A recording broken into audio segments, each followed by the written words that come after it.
It's estimated that there's about 6.5 million types of fungi in the world, and there's only about 150,000 of them identified.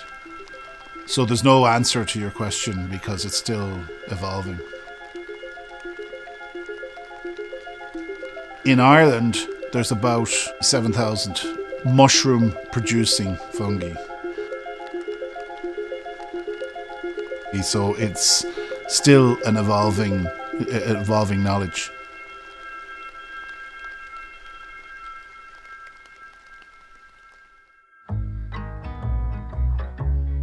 My name is Bill O'Dea. I've got a passion for mushrooms, and I teach people about mushrooms and how to identify mushrooms and about eating wild mushrooms, and most importantly about avoiding poisoning themselves with wild mushrooms. There's old mushroom hunters and there's bold mushroom hunters, but you'll never meet an old, bold mushroom hunter. Now, Ireland and the UK are fungophobic, so people were brought up to be scared of mushrooms. They weren't particularly well informed. They were just told, don't eat anything. The field mushrooms are okay. Everything else is potentially deadly poisonous, which is true.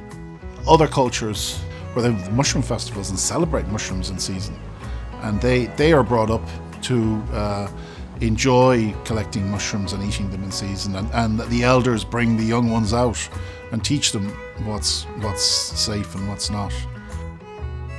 The UK and Ireland are fungophobic, and I think really it's fair to say mainland Europe all the way back into Russia is fungophilic, very positive about mushrooms.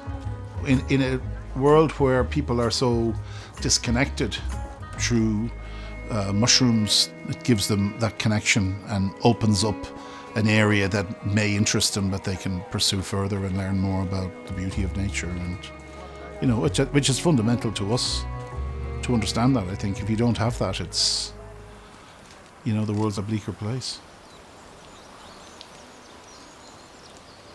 A small amount of soil under your footprint has 1,000 kilometers of mycelium, and it could have up to 1,000 different species of fungi in it. And so the soil is alive with it, and all the trees and the plants are all exchanging nutrients with fungi, and it's all around us. It's on our skin. It's in our microbiomes.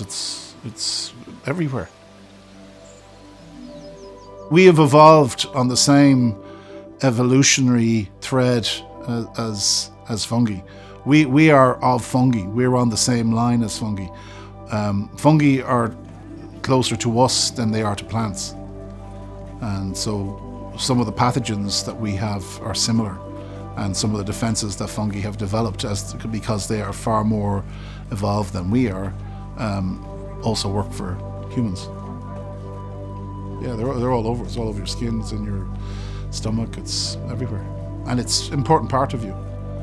If you think about it, we're like if you look at a tree has roots, and then it has this mycorrhizal relationship with all the different fungi around it, and the fungi brings all the nutrients from the soil back to the roots of the tree. The roots of the tree aren't particularly good at collecting the nutrients. It's the mycorrhizal relationship that brings the nutrients back to the tree. We're the opposite. The tree doesn't move, so the food has to be brought back to it. We're the opposite. We can get the food, we swallow it, and all the fungi then and the bacteria within our stomach breaks it down, and that's how we absorb it into the nutrients into our bodies. So we're the tree's like the inside out version of what we're doing.